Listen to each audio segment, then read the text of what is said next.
Hi everyone, my name's Spencer and welcome back to my channel.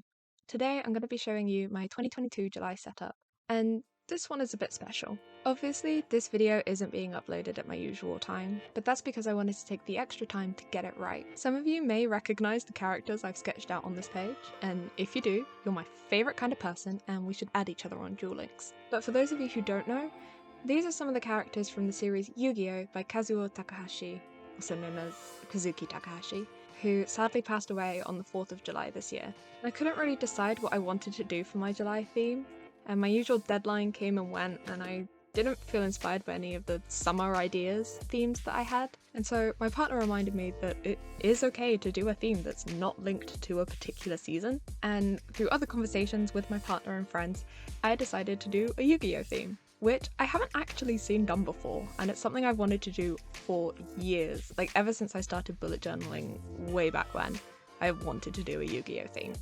I spent a really long time making sure that I got these sketches right, and I actually finally finished them on the 4th of July. And after I got home from the studio to show my partner my work, which I'm really freaking proud of by the way, this might actually beat my Spirited Away theme for my favourite theme/spreads that I've ever done. It was then my partner showed me the article announcing Takahashi's death. Initially, I wasn't sure if I even wanted to film this setup and make this video, but my partner reminded me that Takahashi was always so supportive of his fans recreating his work in whatever medium. Cosplay? He loved it. A bridge series? Hilarious. Art? Give him more. He loved to see it, and he loved to see how his work inspired others and brought people together. And so I've worked my little butt off to get this done, not only for you guys, but for Kazuki too. Forever our king of games. And I'm sorry, I'm getting a bit emotional again. This is the second time I've tried to record this voiceover, and every time I end up just sounding so sad. I'm trying to be a bit jollier, but honestly, Yu-Gi-Oh is a huge part of my life, and has been for a long time. It was one of my brother's favourite things growing up that we kind of bonded over. I did not understand it at the time at all, but he collected the cards and things like that, and so it's something I really relate to being close to my brother about.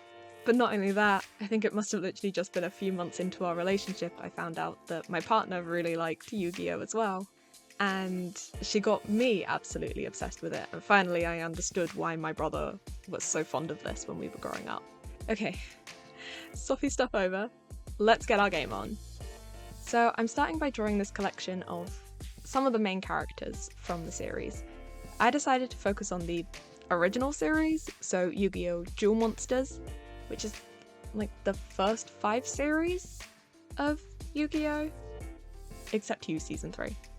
We don't talk about Noah. So that's against the rules, and you can't sit with us. Whatever. Those rules aren't real. They were real that day I wore a vest, because that vest was disgusting. You can't sit with us! So usually when I'm doing one of my bullet journal setups, I will go in and draw everything with the black fine liners first, which you can see me doing here. I'm using a 0.1 and 0.05 to do the line work on this, just because there is quite a lot of detail and I didn't want any of the lines to be too thick because then it wouldn't look right.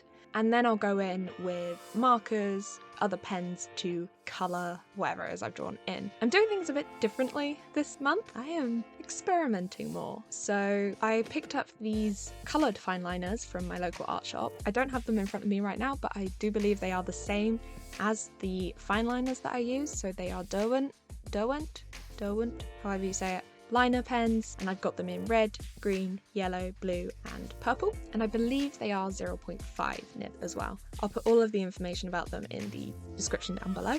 And so instead of outlining the image that I'm going to do on my quote page with a black liner and then colouring it all in, I've decided to outline it with a yellow pen.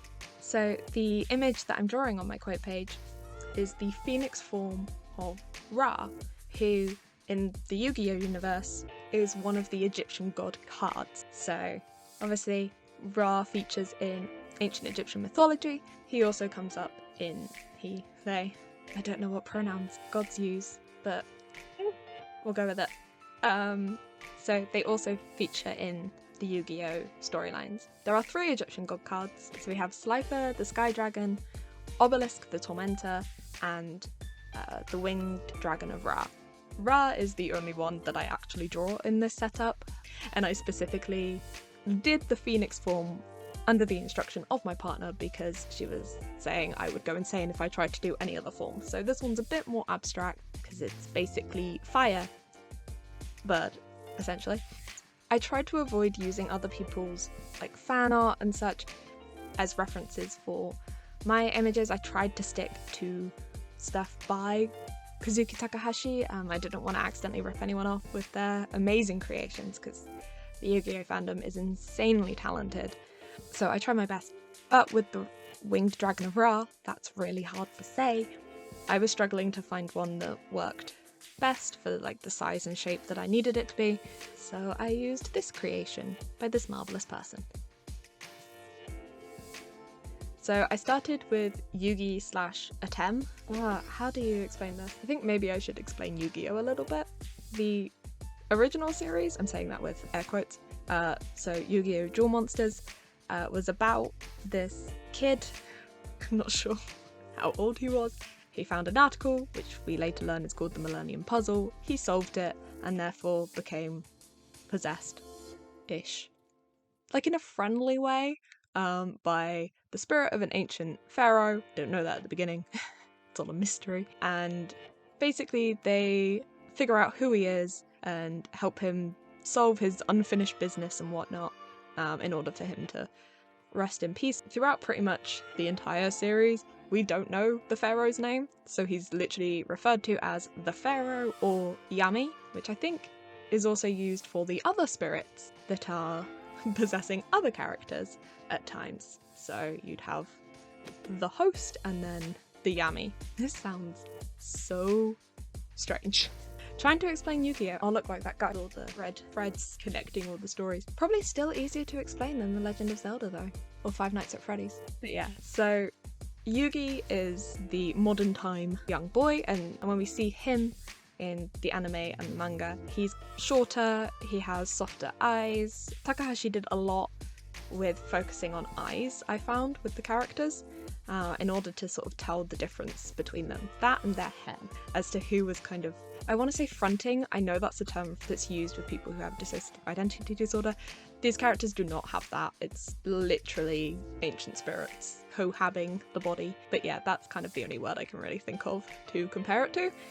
When Atem takes over, mostly during duels, because that's all he really cares about, Yugi is suddenly, or the character, the body is suddenly taller, has sharper eyes, and I think even the hair changes a little bit. So yeah, I've actually drawn Atem here when I'm looking at it. Yeah, he's got slightly sharper eyes, and like that focus, like the way his brows sit, looks much more like Atem than Yugi. So for this cover page, I started with drawing Yugi/Atem. I wanted them to be at the center of the page and have all the other characters around them, because it is about Yugi and Atem the Pharaoh. And oh my gosh, their freaking hair takes up so much room. Like literally, I think it must be half of the drawing of Atem is the hair. It's insane. Seriously, this hair, it is a lot, and I love it. Something Kasuki Takahashi was really known for was really spiky hairstyles, to the point that when he did Yu-Gi-Oh! GX and designed the character Jaden, he had to keep telling himself, make it round, to design his hair. And just between you and me, it's still pretty spiky. So also on this page, I have included Seto Kaiba and Joey Wheeler, because they're my favourite characters. Puppy shipping. And of course, we had to have Bakura in this as well, the big bad of the series at the top. And I say big bad with air quotes, because let's be real, Zork is the real baddie, and he done Bakura up. And who wouldn't be a little bit messed up in the head if they spent several thousand years with a guy like Zork? Oh, and by the way, when talking about Yami Bakura, the evil spirit, I use the name Bakura or Korra, and then when talking about his host, for lack of a better term, I use Ryu, which is the name of the modern day kid that ends up hosting Yami Bakura. And you can really tell the difference between them in the anime, because Ryu is all ooh soft boy, and Korra looks like an angry cat, like you see here. So after doing all of the outlining across these 2 pages, I got really experimental, and instead of using markers, which are my go-to, they're my safe space if you like, I know what I'm going to get with them usually, I decided to try something new and use pencils, colouring pencils. Some of you, if you have been here since the beginning or binge watched my videos at all, I don't know if anyone does that, but thank you if you do, you will know from my house moving castle theme that I attempted to use colouring pencils in the past and it did not work. The simple reason for that is, 1, I didn't know what I was doing, and 2, I was using really crummy pencils. Normally, I am not snooty about price points and brands and things like that with my materials, but I will say, if you want to use colouring pencils, if that's a medium that you really enjoy, it's worth saving up or worth spending the money on a decent set of pencils. I believe these are also derwent pencils. I've said before, I love the fineliners that they make, so kind of stayed brand loyal when it came to switching mediums, and they do pencils just as well. I also found out that they were originally a UK based company, and if you can't tell from my accent, I am also from the UK. So yeah, anyway, I decided to experiment with pencils instead of markers, and actually I'm really glad that I did this. Learning how to blend the colours and such to get the shade of something that I needed. Like if I didn't have the exact right shade, I could make it, which kind of boggles my mind because I can't do that with the markers that I use, the water-based markers. So yeah, it was fun to give that a go. When it came to blending colours, if I didn't have quite the right one, I used a technique that I've seen in various different places. I can't tell you exactly where it was because I've picked this up over the years that I've been bullet journaling and just attempting to art. But the way that I think you're supposed to blend colours is do one with strokes in one direction, so say vertically, and then to blend that with another colour, you would put the second colour on top and use horizontal strokes, so it kind of blends that way. This seemed to work fine, seemed to work well. I was able to pretty much get the effects that I needed to. Joey Wheeler was very difficult to colour in. He has like olivey gold hair, and I definitely did not have a single colour in the right shade to do his hair, so I ended up experimenting a lot, blending in different colours. I think it came out okay in the end. I'm not hugely happy with the highlight colour on his hair. It doesn't work quite as well as it does on some of the other ones, but it's good enough, I think. I had to try it really hard with these characters actually because I didn't want to disappoint my partner. She is a big fan of Yugi-oh, as I said before, and her favourite characters are Ryu and Seto, basically. So I was super focused on making these characters, at least those 2 specifically, look as accurate as possible, as close to how she's seen them all these years. And actually when I showed this to her when I finished the entire setup, she actually said that they looked like I had pulled these images out of the art book that she has, like the original art by Kasuki Takahashi, and that's probably the best compliment I could ever have gotten, that I've ever had, really.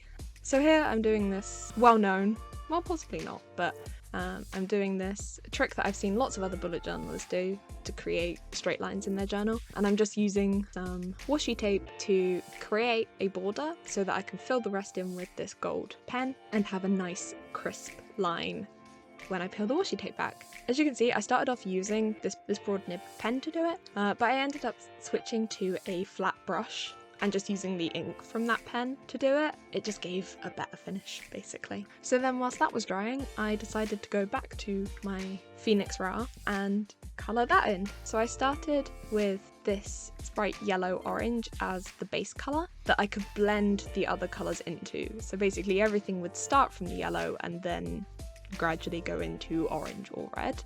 And I tried to, again, like keep all these strokes going vertically so that I could blend more easily when I added the other colours.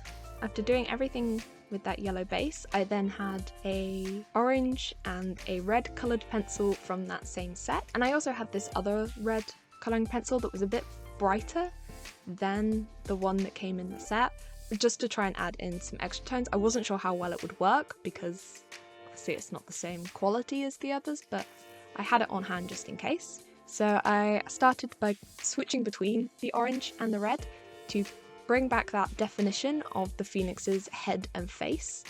I didn't want to use the pens to do that. I thought it would look more like the whole thing was fire if I just used the pencils to create that definition. And honestly, I am so happy with how this came out. I was very surprised that it actually worked, that it actually kind of looks like I know what I was doing, which doesn't happen often, may never happen again, but it did happen here, and I am very happy with it.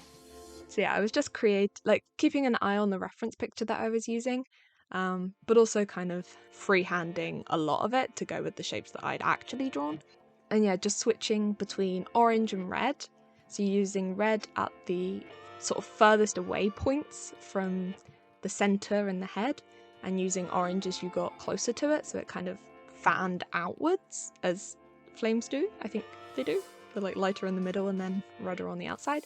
So yeah, this took me quite a while because I was determined to get it right, but I do really like how it came out in the end. And then I did that same trick to get the sharp edges. I did then realise that where I had gone to with my drawing of Ra didn't quite meet that gold border, so I went back in with the coloured pencils and just filled it out so that it met that gold edge. Okay, so then I was on to my monthly log. As you can see, I've actually already done the borders on the rest of these pages and didn't actually use the tape trick, so you can see the difference that it makes to use the tape versus not using the tape. So in the future I will take that extra step to be more careful and get the finish that I want. So instead of writing out Monday, Tuesday, Wednesday, Thursday, Friday, Saturday, Sunday, I decided to use the Millennium items that feature in Yu-Gi-Oh! These are basically the items that connect the ancient spirits with the modern day counterparts, if you like. This first one, in the Monday slot, being the Millennium puzzle that Yugi put together and what summoned a Tem, I suppose. I was a bit geeky and decided to use the items that were a little closer to the shape of the letter that they would be representing. So using the Millennium key to create the T for Tuesday and the scales to create the W for Wednesday. Those might actually be the only two that really worked in. Oh, I guess the Millennium rod also kind of looks like a T for Thursday, but after that I was like, okay, we just need to get them all in. So yeah, from left to right we have the Millennium puzzle, the Millennium key, Millennium scales, Millennium eye, Millennium rod, Millennium ring, and Millennium necklace. So 7 in total. Very handy. And yeah, I just went in with this kind of metallic gold colouring pencil that I had. I have no idea where I got this. It was just in my stash. So I'm sorry, I can't tell you where to get a decent gold metallic pencil. This is just the one I have. So I used that to colour in pretty much the base of all of the items. Occasionally using that black colouring pencil again, just to add some shape and definition. I then went in and outlined the boxes for my monthly calendar spread. I believe these are 6x6 boxes. Initially I was going to do this with a black pen, but I decided that I wanted to bring in the other colours from the previous spread just to try and keep everything looking cohesive. So I used the purple liner that I have from that coloured fine liner set to outline all of the boxes. And I actually used a ruler for once. That is also, character development for me. Instead of heading for this page, I suppose I didn't do a huge amount of headings for this setup. I don't know why. I think I just wanted to do the art more than I did the lettering, which is very me. I much prefer doing the doodles and the art to the hand lettering. But I did decide to put a quote on this page instead and just do a little bit of lettering for a couple of the words. So the quote I did was, "The future is not written yet," which does also make me laugh because I wrote this at the beginning of the month before I had filled in my monthly planner. So yeah, just one of those little jokes I make with myself, I guess. This one's so nerdy, oh my god, I'm so embarrassing. So yeah, and I kind of emphasised the words future and yet using a font that looks similar to the Yu-Gi-Oh! I actually did a very similar font in my July spread last year, where I did a Legend of Zelda theme, which was also the first time I used these gold pens as paint. I guess July is just the month where I celebrate my nerdy fandoms and try new things. Obviously I kept that spread as much more simple than others that I have done and will do in this month, but I kind of needed to make sure there were some simpler spreads amidst the more complex ones.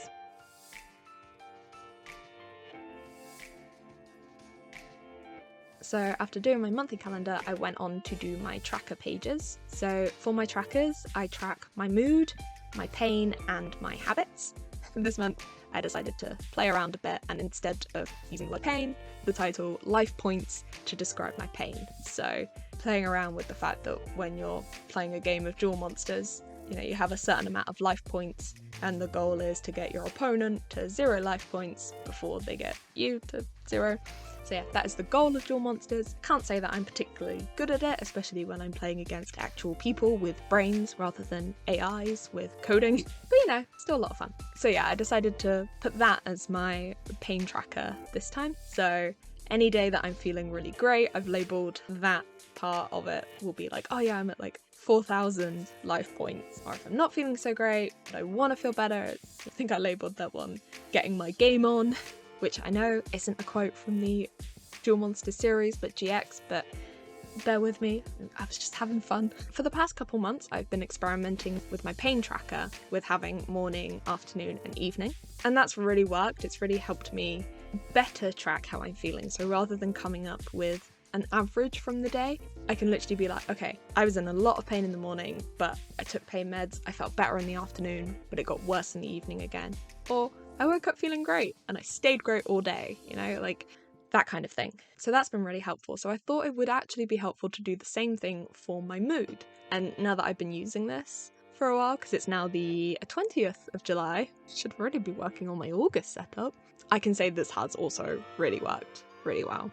I also didn't outline these ones in black. I used the fineliners and I did them in blue, pink and purple. I was gonna do black, pink and yellow for like Yugi's hair, but it didn't work quite so well when I swatched it out at the side. So I went with these colours instead. Still keeping the pink to represent Yugi, I guess. I then used my little circle stencil to draw out some tiny dots to make a key. And then to fill out the rest of the page, I decided to draw a bunch of Kuribohs. I love Kuribohs. They are so cute. They're so fluffy and actual lifesavers quite a lot of the time. So, he's a handy little guy to have. And yeah, so this is the original version of Kuriboh. They obviously have different renditions as they go through the different series, so there's also like winged Kuriboh and things like that. Basically, I just wanted to draw a bunch of fluffy Kuribohs. So again, I outlined these using my black fineliners and then coloured them in again using the coloured pencils and just trying to blend them enough so that they were like darker on the outside and lighter in the middle towards the faces. This took a really long time. Is it really my art or my doodles if I don't add the circular blush to something? So I did go in and add in blush. This is not a part of the original design, but it is part of mine. So hey, I don't think Kasuki Takahashi would mind. I think he'd quite like this version actually.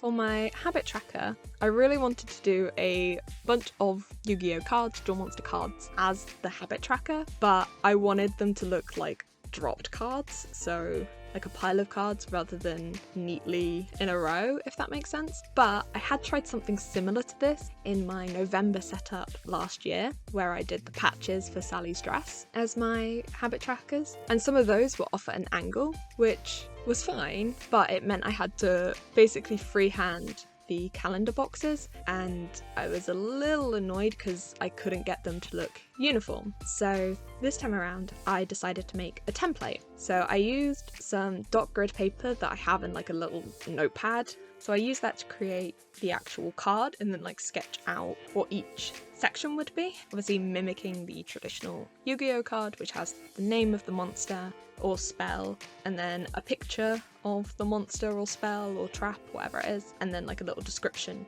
at the bottom. So I have this one that gives you the outer shape, and then I made a smaller one that was the shape of the mini calendar grid. So no matter what angle I drew the card at, I would be able to then take the mini calendar grid and create the calendar grid so that it would all be a uniform size and I would have space to do it, if that makes sense. It probably makes more sense watching it than me explaining it.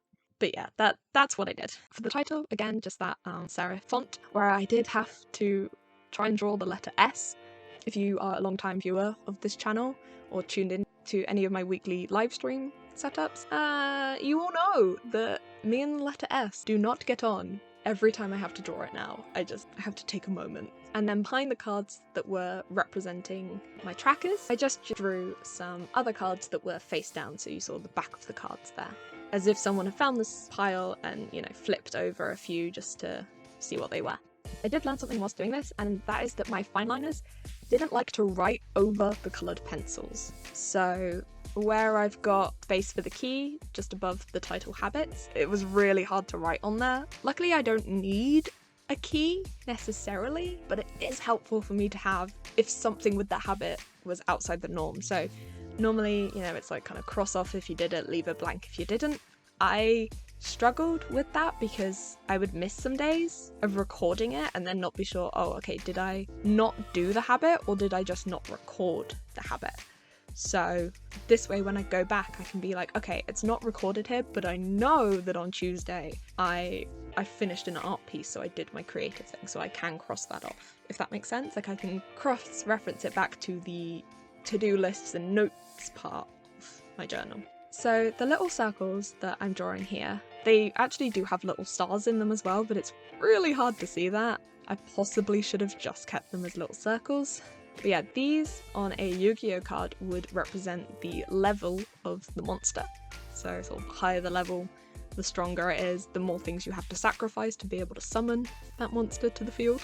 So I used that star system to represent how many times a week I wanted to try and do that thing. Because there are some habits that you want to try and build, but they're not stuff you need to do every day. So for me, I need to take my morning meds every day. I need to take my evening meds every day. So for those two, they're level 7 because I need to do them every day.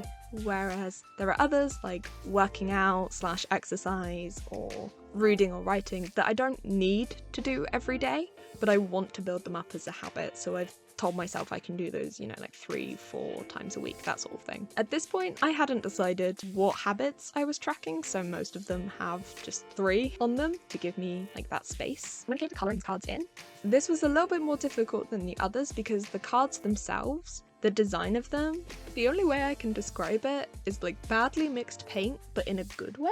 They're not solid colour or a solid gradient, they're kind of patchy. So trying to replicate that without it looking like I just didn't know how to blend the colours was a little bit, was challenging, but it was also a lot of fun. And I do like the way they came out in the end, especially when put against the back of the cards, which are slightly more solid. So there you go, there is my tracker spread. And now we are on to my spending tracker, or my expenses. I completely lifted this idea from Erin Smith. So yeah, this spending tracker, basically it's a table split into 3 parts that say item, cost, and category. Again, for some reason this month, I was just against putting headers in for a lot of my pages and using quotes instead that seemed relevant. So for my spending tracker, I went for this quote from Seto Kaiba, aka the richest man in the world, CEO of Kaiba Corp, creator of the Jewel Disc, all that good stuff, and used the quote, "If I had a dime, every time you said destiny, I'd be even richer." Because even though he too has, well, he doesn't have an ancient spirit living in him, but he is a reincarnation. But he refuses to believe it, like hands down. Actually, no, in Dark Side of Dimensions, he did refer to Atem as the Pharaoh, so maybe he's starting to accept it more. But yeah, he just flat out refused to accept that this was even a thing in the original series in Jewel Monsters, so yeah. So I thought it would be appropriate to use a Seto quote about money on my money page. I didn't explain this earlier, I'm really sorry. The page on the left is to record everything that I buy in the month, and then the mini calendar on the right hand page and the little box next to it is to help record when I have like direct debits or standing orders going out, that kind of thing. When bills are due. And then I always leave a bit of blank space on this page, just in case I need to add more to the table, or if there's just any money related tasks or banking related tasks that need to be done. So I left the bottom of that pretty blank, but I did add in some washi tapes.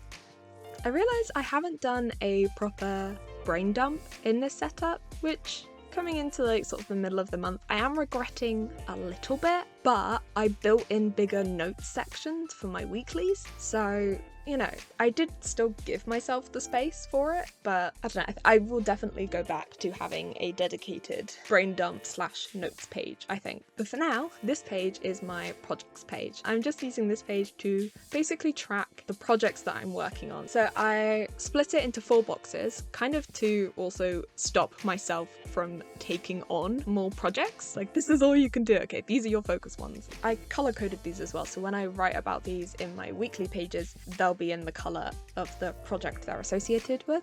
But official stuff aside, because that's less fun, this is literally a page with 4 boxes on it, let's talk about my weekly spread, which I am absolutely in love with. I saw this layout on Pinterest. I saw a bunch of different versions, but couldn't find what people were calling it. It just kind of came up. I'll put some links to the ones that I saw in the description box, which is basically putting all of your week like onto one page, which I knew initially like that wasn't going to work for me. Basically, I use a lot of space. I don't just use my journal as a to-do list, basically. I also make notes and such in it. So what I've done is basically have the weekly on the right hand side and then use the back of that page and possibly the page next to it for notes. And yeah, I really like this. I like that the boxes aren't all the same size, so that keeps it interesting. I like that there's space for decoration. So yeah, and I decided that for this first week, I decided to draw Ryu and Bakura, so you could kind of see again the difference between them, between the modern day counterpart to his ancient Egyptian spirit. Thief King Bakura has a much darker skin tone than the modern day Ryu Bakura. This version of Bakura does also have a scar on the right side of his face, which you can't really see here. I might go in with a white gel pen at some point and just kind of like finish it off, show that there is a scar there, but we'll see. In Kasuki Takahashi's own words, he said that he was telling a story and used card games to do it. And so I decided that I would have the 2 characters and then a card that represents them in the middle. So the card I went for is kind of Ryu's card, is the card A Change of Heart, which, as you can see that I'm drawing here, is split right down the middle. So you have one person drawn here who is both an angel and a devil almost. They're both good and bad. And I think it's just the perfect card to represent these 2. And then I realised I hadn't actually written out the quote that I meant to put on my quote page. So I went back in and experimented with where the words would be laid out. So the quote I went for is the iconic Tristan quote, which is, "In another few hours, the sun will rise." So here's my final flip through. We have my quote and cover page, which doesn't have the title July on it, but I'm not mad. It's different enough from my previous setup that it doesn't matter. We have my monthly calendar, my tracker pages for my mood, pain, and habits, my finance tracker, my spending tracker with a place to record the money I've spent and when bills are being paid, a projects page, and my weekly page. Thanks for watching, everyone. I hope you enjoyed this video, and thank you for putting up with my Yu-Gi-Oh rambling. I hope it was enjoyable. If you did like it, give it a like, and if you're new here, hit that subscribe button so we can hang out some more. I'll see you in the next video. Bye!